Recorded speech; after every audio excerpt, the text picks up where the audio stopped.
Iya, luar biasa tuntunan dan pemeliharaan Tuhan dalam kehidupan kita hingga kita sudah ditibahkan pada bulan ke-11 minggu kedua tahun Masehi ini.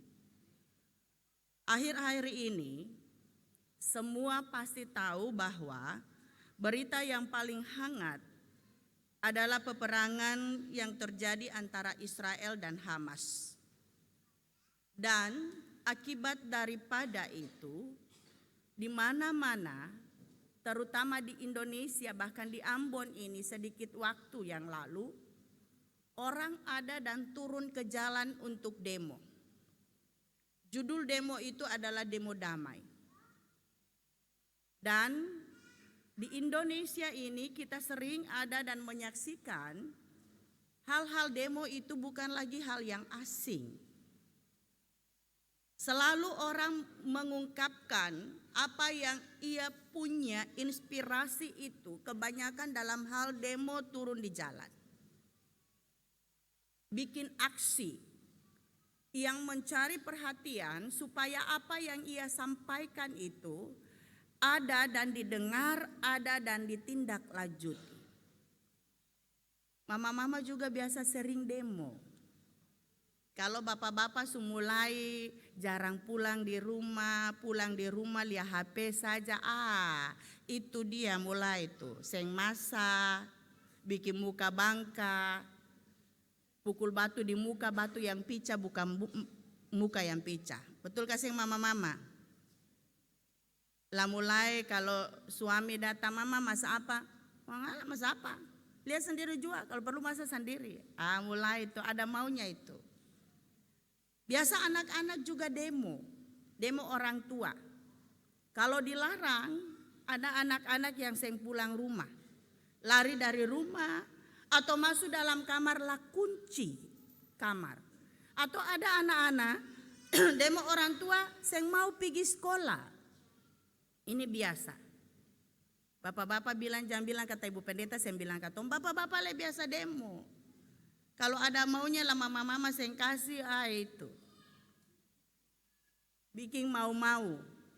Sengaja pulang lat, pulang bawa sopi, supaya bicara sembarang, kasih ungkapkan isi hati, bilang kata, itu ada mabo jadi bilang sabarang. Padahal akang sudah itu. Ya. Masing-masing orang punya cara untuk mengungkapkan keinginannya. Supaya keinginannya ada dan didengar, supaya keinginannya ada dan ditindaklanjuti. Ketika kita membaca juga kisah para rasul 19 ayat 21 sampai 40 ini, sungguh mengesankan juga apa yang terjadi di dalam pembacaan kita. Diketahui bahwa Demetrius ini adalah orang yang punya usaha di dalam perak, tukang perak. Dia punya banyak pegawai. Dan ia membuat miniatur kuil Dewi Artemis. Dan dari apa yang dia jual dari usahanya itu dia mendapatkan keuntungan yang luar biasa. Dia ada dan bisa meraup keuntungan berlipat-lipat ganda. Karena Dewi Artemis ini adalah dewi yang disembah di Efesus. Dewi ini adalah dewi bulan yang diyakini juga sebagai dewi pelindung, diyakini juga sebagai dewi kesuburan, dewi kesucian. Dan pemikiran mereka bahwa dewi ini, patung dewi ini yang ada di dalam kuil itu jatuh dari langit. Sehingga dewi ini adalah mempunyai kuasa yang luar biasa. Dan hampir seluruh Efesus itu ada dan memuja dewi ini. Ketika Rasul Paulus datang di Efesus, lalu memberitakan Injil bahwa Tuhan dan Juru Selamat adalah sumber segala-galanya, memberikan kesejahteraan, memberikan kedamaian, bahkan bukan hanya itu. Tuhan Yesus Kristus juga memberikan keselamatan bagi setiap orang yang percaya. Sehingga Bapak Ibu yang kekasih dalam Tuhan Yesus Kristus, dalam pengalihan kepercayaan dari menyembah Dewi Artemis kepada menyembah Yesus Kristus, otomatis bahwa orang-orang yang membeli miniatur kuil ini pasti sudah berkurang. Karena berkurangnya juga penganut Dewi Artemis. Itu berarti bahwa berdampak pada produksi daripada Demetrius. Itu juga berdampak pada keuntungan usaha-usaha yang didapatkan. Demetrius Jumawa melihat prospek usahanya semakin lama semakin merosot karena kedatangan Paulus mempengaruhi orang-orang Yunani, sehingga yang percaya kepada Yesus Kristus itu orang Yahudi dan juga non-Yahudi, yaitu orang Yunani. Dan diketahui bahwa orang Yunani ini banyak ada dan menyembah dewa-dewi. Dia putar otak. Bagaimana sehingga Rasul Paulus ini harus keluar dari Efesus supaya dia lagi ada dan bisa mengembangkan usahanya ini untuk ada dan membuat miniatur-miniatur yang bisa ditaruh di rumah-rumah, di mobil-mobil atau di tempat-tempat tertentu yang mereka bisa tempati menyembah Dewi Artemis. Mulailah dia ada dan memprovokasi pertama-tama karyawannya. Ia bilang bahwa Rasul Paulus datang ini dia melecehkan agama orang Yunani. Dia tidak menghargai Dewi Artemis. Dia akan menghancurkan kuil-kuil dan menghancurkan patung-patung dewa-dewi. Bapak Ibu yang kekasih dalam Tuhan Yesus Kristus, hal yang paling sensitif di dalam katong punya hidup ini, ketika pertama katong punya agama itu dihina, mati sama saja. Yang ada orang yang mau dihina iman kepercayaannya. Yang kedua, katompung harga diri pasti. Dan di sini Demetrius paling pandai. Ia mengambil isu agama. Banyak sekarang orang-orang saat ini ketika dia mau menggolkan idenya, menggolkan kehidupannya, mau menarik simpati, dia mengambil isu agama. Dia bersembunyi di balik kesucian agamanya. Lalu ia mendorong orang untuk melakukan hal-hal yang sebenarnya tidak sesuai dengan agamanya. Dan itulah yang dilakukan oleh Demetrius di sini, memprovokasi umat. Yang diawali dari pegawai-pegawainya.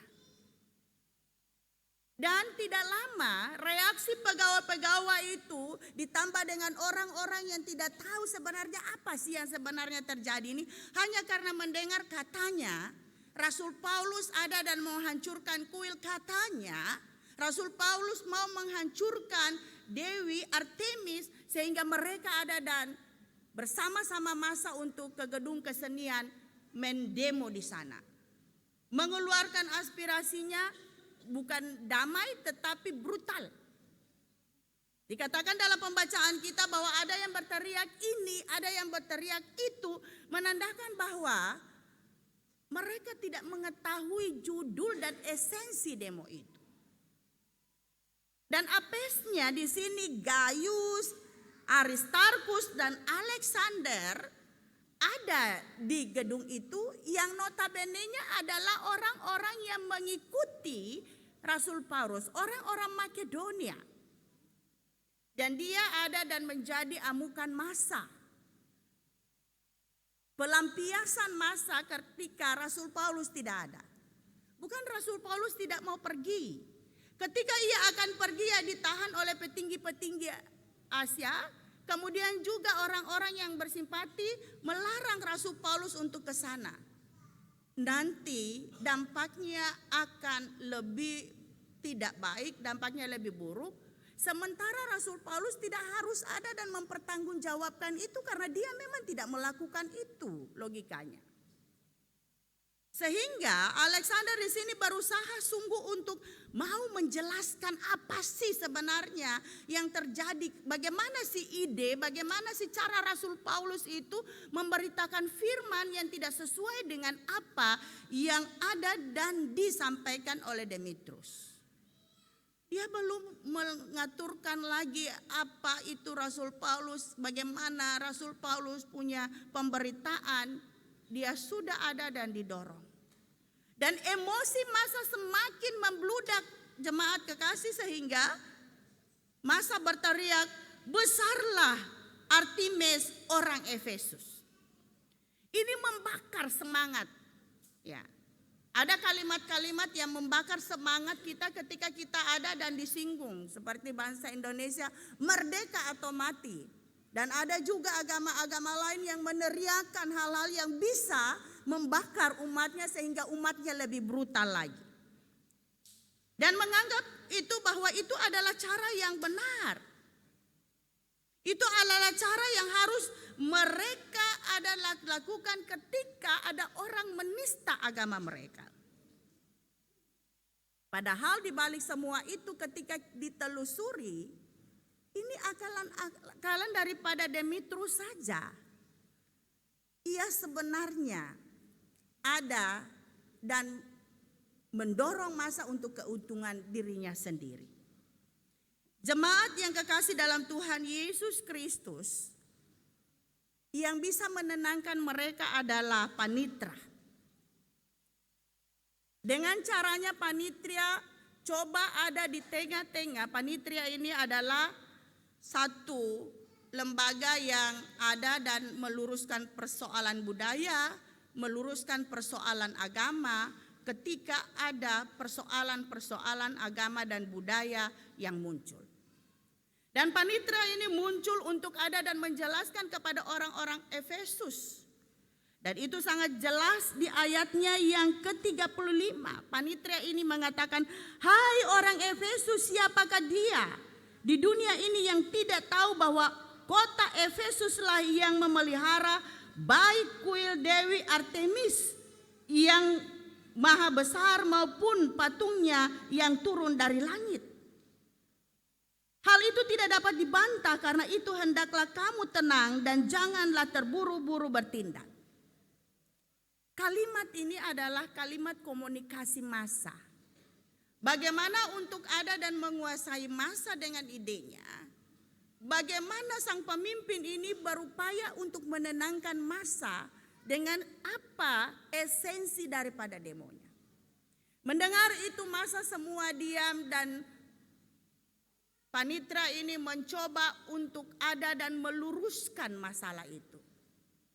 Bahwa Rasul Paulus dan orang-orang yang mereka adili tidak adil ini adalah orang-orang yang tidak pernah ada dan menyinggung mereka. Dan bukan sampai situ saja. Panitra ini sangat ada dan memprotes cara Demetrius untuk menyampaikan pendapatnya.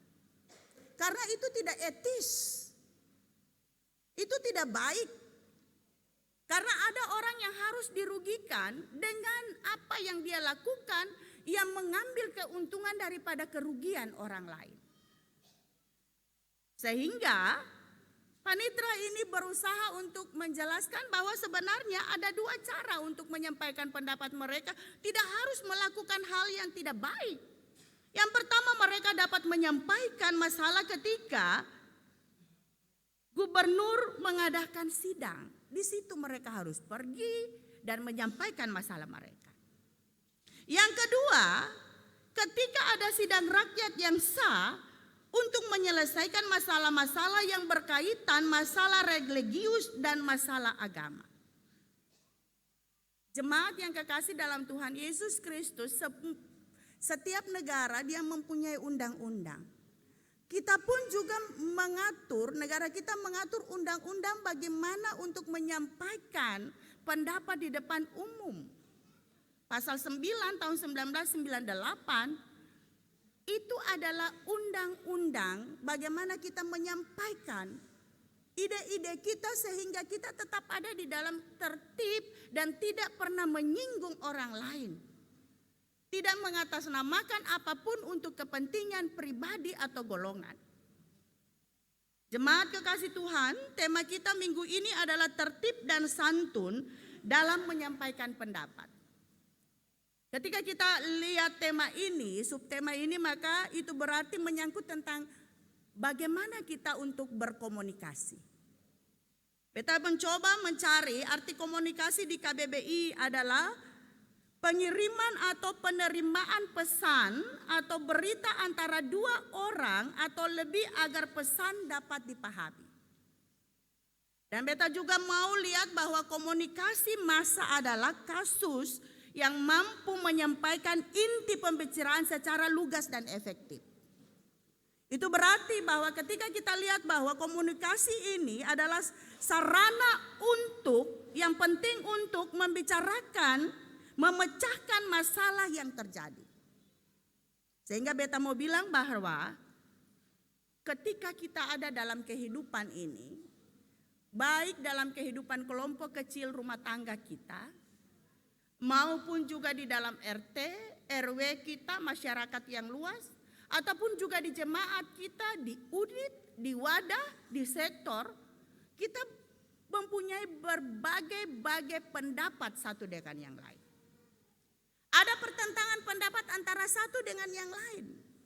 Dan pertentangan pendapat itu pasti mengakibatkan kesenjangan sosial antara satu dengan yang lain. Dan inilah bagaimana kita harus berkomunikasi dengan santun. Bagaimana kita harus ada dan menyampaikan pendapat-pendapat kita dengan santun baik dalam kehidupan keluarga rumah tangga kita. Bagaimana seorang istri harus berbicara ketika ada masalah pada suaminya. Dan sebaliknya bagaimana suami harus berbicara dengan santun, berkomunikasi dengan baik kepada istrinya. Begitu juga anak-anak ketika ada masalah bagaimana harus berkomunikasi ketika ia menemui masalah. Baik kepada orang tuanya maupun kepada teman-temannya. Dan begitu juga di dalam berjemaat bagaimana kita ada dan berkomunikasi dengan baik. Undang-undang IT ada juga.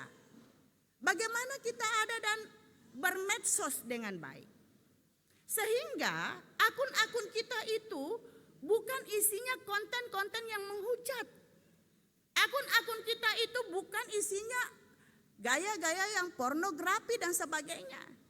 Akun-akun orang-orang Kristen adalah akun-akun yang membangun pribadi yang luar biasa. Banyak orang mempunyai akun sekarang, hampir tidak ada orang yang tidak punya. Tetapi pertanyaan, apakah akun-akun itu dipergunakan dengan baik, efektif, efisien untuk juga dipakai sebagai sarana pemberitaan, sarana komunikasi. Bukan dipakai sebagai penghujat ini. Banyak sekali orang punya TikTok tapi isinya menghujat. Banyak sekali orang punya TikTok tapi isinya porno. Gaya-gayanya ya anak-anak sekarang pakai kensi, kasih keluar anggota badan sedikit lalu lidah juga keluar, ya. Ini lalu bangga dengan akang. Persoalan-persoalan ini ada di dalam kita kehidupan orang Kristen. Tapi bagaimana sebenarnya orang Kristen harus ada dan mensikapi masalah-masalah pada saat ini. Semua sudah terbuka. Bagaimana orang-orang Kristen mau melihat untuk ada dan berkomunikasi dengan baik. Menyampaikan pendapat dengan santun. Di dalam bermedsos itu ada etikanya. Di dalam bergaul ada attitude-nya. Sehingga inilah yang harus kita lihat. Kita tidak boleh menyinggung pribadi, kita tidak boleh menyinggung seseorang, kelompok. Kita tidak boleh menyinggung iman, agama orang, kita tidak boleh menyinggung budaya orang, kita tidak boleh menyinggung golongan orang. Itu diatur di dalam undang-undang. Bagaimana kita harus melakukan tugas dan tanggung jawab kita sebagai orang Kristen. Ketika ada masalah, mari kita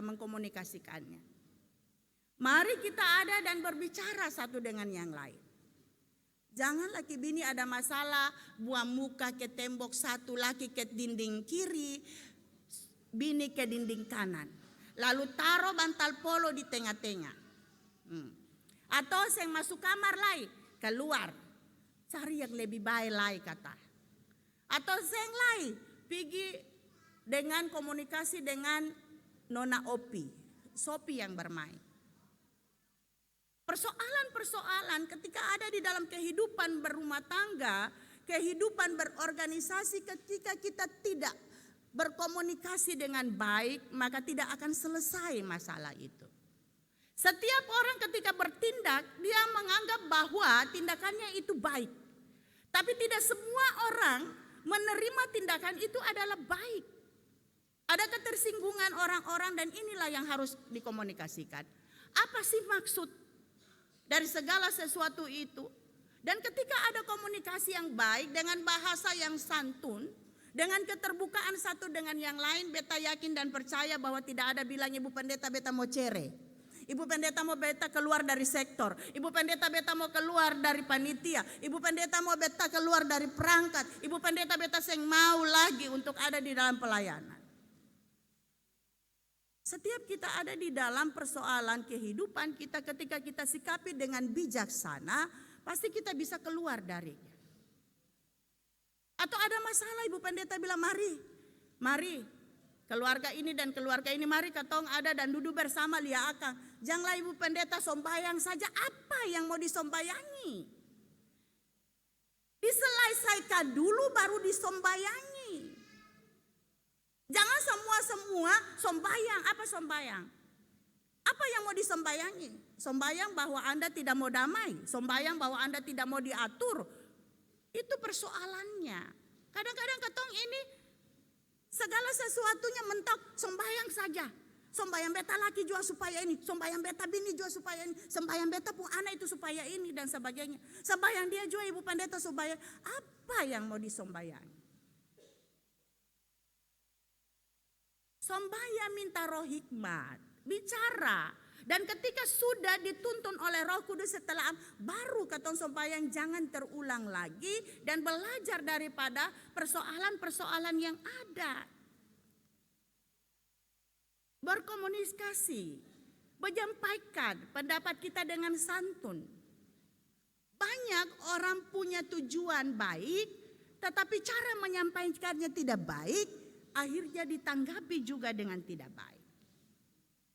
Sehingga Bapak Ibu yang kekasih dalam Tuhan Yesus Kristus, jangan ambil cara Demetrius. Selalu memanfaatkan orang, memprovokasi orang demi kepentingan sendiri. Banyak orang begitu. Di dalam jemaat juga ada. Bukan saja orang-orang politik yang bilang tidak ada musuh yang abadi dan tidak ada teman yang abadi. Itu juga banyak sudah dianut oleh anggota jemaat. Yang juga memasukkan hal-hal itu di dalam berorganisasi di jemaat. Main blok-blok. Yang seharusnya tidak boleh, tidak ada, tidak bisa. Karena kita ini adalah satu tubuh Kristus, harus ada untuk pekerjaan Tuhan, bukan ketompong hidup. Bukan kita perjuangan kita punya mau, tapi punya Tuhan, kehendak Tuhan yang kita perjuangkan. Bagaimana caranya? Dengan melihat, komunikasi dengan firman Tuhan. Ketika kita mampu berkomunikasi dengan Tuhan melalui firman-Nya, melalui doanya, maka kita akan tahu apa itu kebenaran. Bagaimana kita harus bertindak di tengah-tengah dunia ini. Kalau kita tidak mau bersentuhan, berkomunikasi dengan Tuhan melalui Alkitab, membaca firman, ibadah-ibadah, kebaktian-kebaktian, lalu sembahyang. Bagaimana kita mampu untuk ada dan melihat akan kehidupan kita ini lebih baik. Untuk itu jemaat yang kekasih dalam Tuhan Yesus Kristus, mari kita jangan menjadi provokator, perusak, tetapi mari kita menjadi berkat di dalam kehidupan kita. Jangan kita menjadi pembawa masalah, tetapi mari kita menjadi orang-orang yang mempersatukan. Jangan kita menjadi orang-orang yang mencerah-berakan, tetapi kita harus ada dan menjadi berkat, membawa damai di tengah-tengah kehidupan kita. Tuhan Yesus memberkati jemaat. Amin.